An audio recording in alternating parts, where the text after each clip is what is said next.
Magandang buhay! Ako si Che at ngayong araw samahan niyo akong alamin ang kasaysayan at tuklasin ang kaalaman tungkol sa Moryon ng Sagasan. Alam niyo ba noong mga unang panahon, ang karaniwang sinusuot na maskara ng mga Moryon Sagasan ay gawa sa paper mache, crepe paper, indigenous materials katulad ng coconut leaves and husk, nito, banana leaves, at iba pang makukulay na material na siya nilang ginagamit upang takpan ang kanilang mga mukha habang tumutugtog ng kalutang. Alam niyo ba ang kalutang? Ang kalutang ay isang tradisyonal na instrumentong pangmusika mula sa Marinduque na binubuo ng 2 piraso ng kahoy na pinagtatama upang lumikha ng tunog na parang marimba o castanets. Ito ay tinuturing na kultural na yaman ng isla na madalas na ginagamit sa mga pagtatanghal at sa Moriones Festival.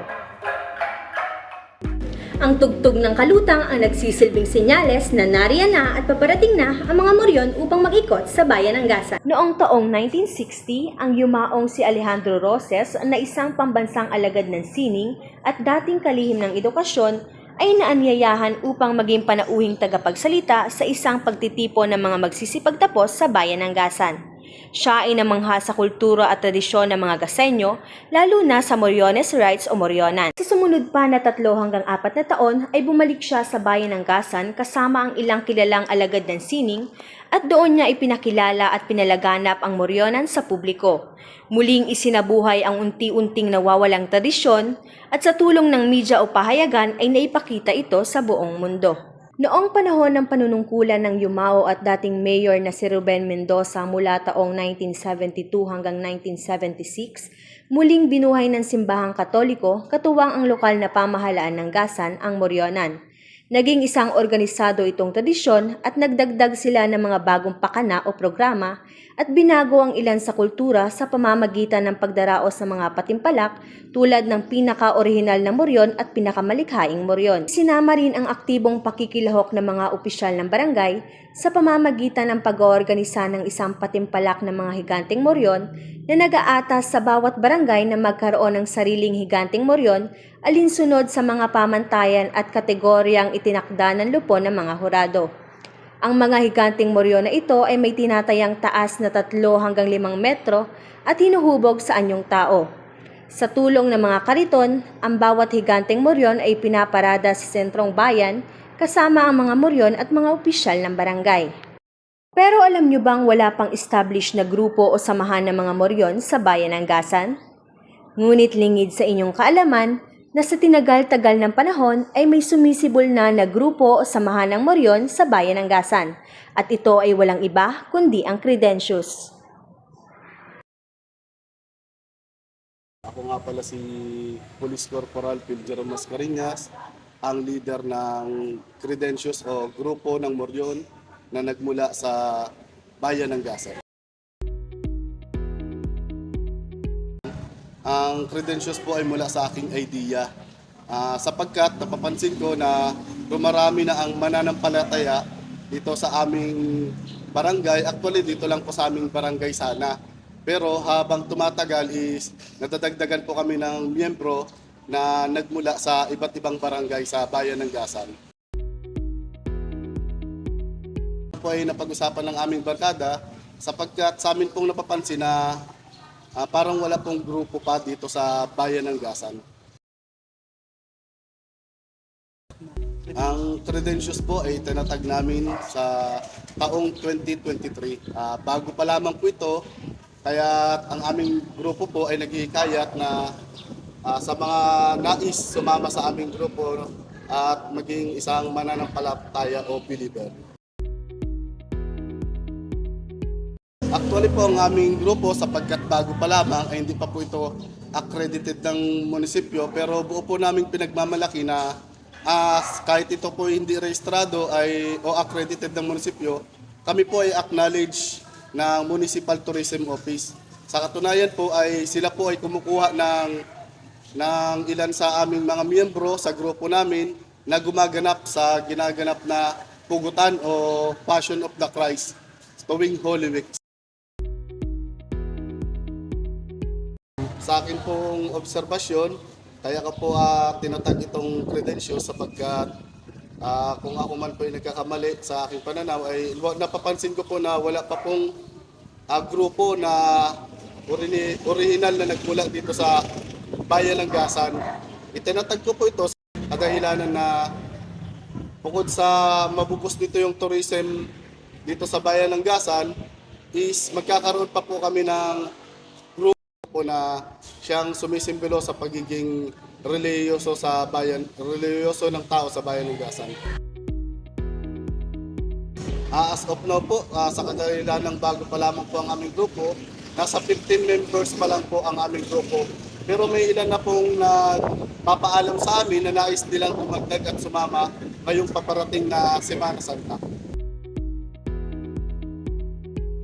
Simula pa lamang po ng Lunes Santo ay nandiyan na po kami umaga hapon, nagpaparada at tuwing Passion of the Christ po o yung tinatawag po sa atin sa bayan ng Gasan na pugutan, ang ilan po nating mga miyembro ay sumasali doon at gumaganap bilang mga kawal at isa sa mga humahabol kay Heso Kristo. Sa akin pong panunukat, kung hindi pa ako huminto ay nasa 10 na po sapagkat nagsimula po ako nito ay 2015. Nag-apply po ako bilang pulis sa kadahilan ng kailangan ko na po magkaroon ng trabaho. Nahinto po ang aking pananampalataya sa taong 2019 hanggang 2021.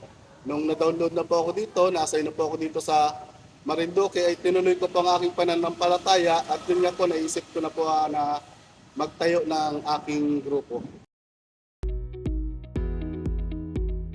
Ang dahilan po ako ng aking pamamanata is pagpapasalamat sa mga biyayang dumarating sa aking buhay, sa mga magagandang nangyayari sa aking buhay, sa kabila ng mga pagsubok at dumarating is patuloy pa rin tayo sa pagtaguyod ng ating pamumuhay bilang isang individual. Ito rin ay pamamaraan na pagpapakita natin ng paniniwala natin sa Panginoong lumikha. Naisipan namin na dapat ay nanggaling mismo sa Gasan, na-originate na yung grupo. So, hindi naman yung iba, hindi naman yung voluntary na lang. So, kinausap namin, pag nagtutong-tipon kami, nakausap namin, masama ka na sa amin, pag kami nagkaparada, napahilera na namin sa amin. So, yun doon na, tapos inasama namin sila sa GC. So, pag may mga communication, bagong matumitingan, yun ang nagaling na sa GC.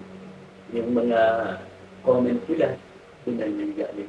So, parang ngayon, parang ang na-plano ng grupo ay magkaroon kami ng pare-parehas na costume. Parang magpula. So, nakakatuwa at si PLA Actibal. So, parang isa yung inasunod na namin sa grupo. Kasi marami ko rin ginagawa. Pero parang kayo po yung nag-advise na po sa amin. No, nag-advise na. Oo, tama yan. Ganito. Kasi sa application, dapat at least 20 members para mag-accredited as a grupo. Kasi maganda rin kasi isama yan sa application kasi pwede ka rin isama mas cooperative. Kung halimbawa may mga proyekto ang grupo, pwede kayo makaili ng mga budget.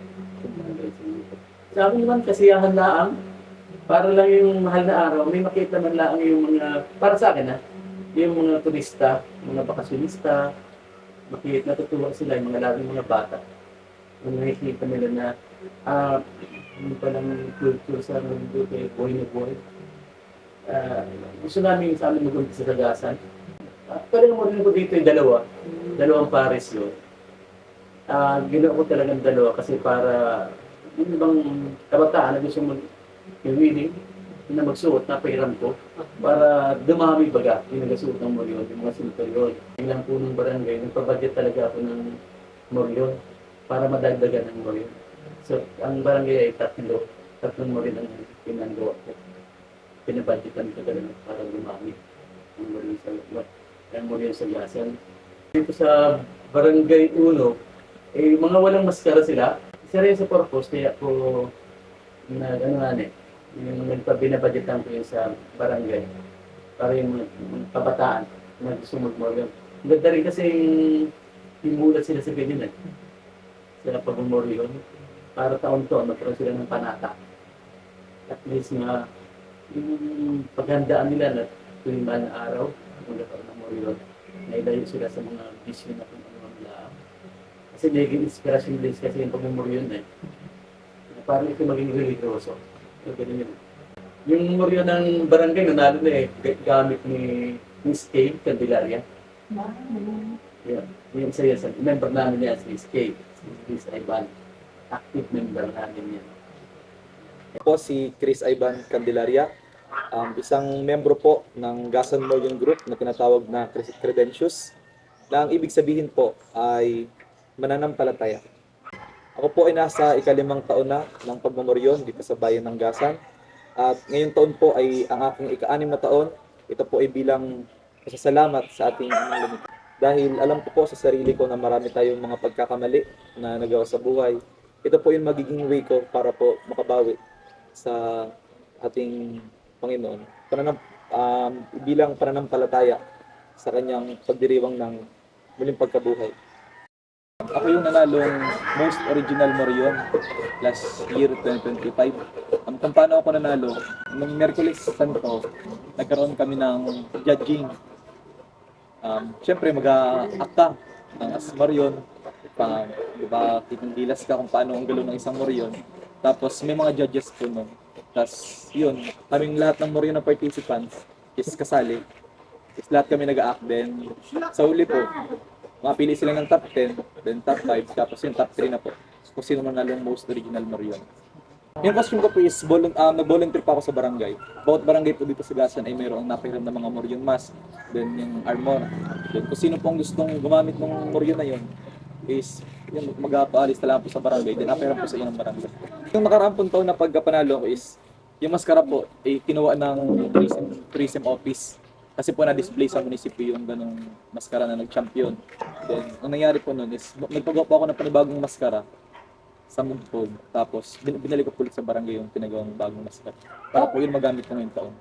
Ako nga kung tatanong, mas pabag talaga ako sa pumumoryon. Kasi, yun yung tatak. Tatak na isa kang tunay na Gasenyo, isa kang tunay na Marinduqueño.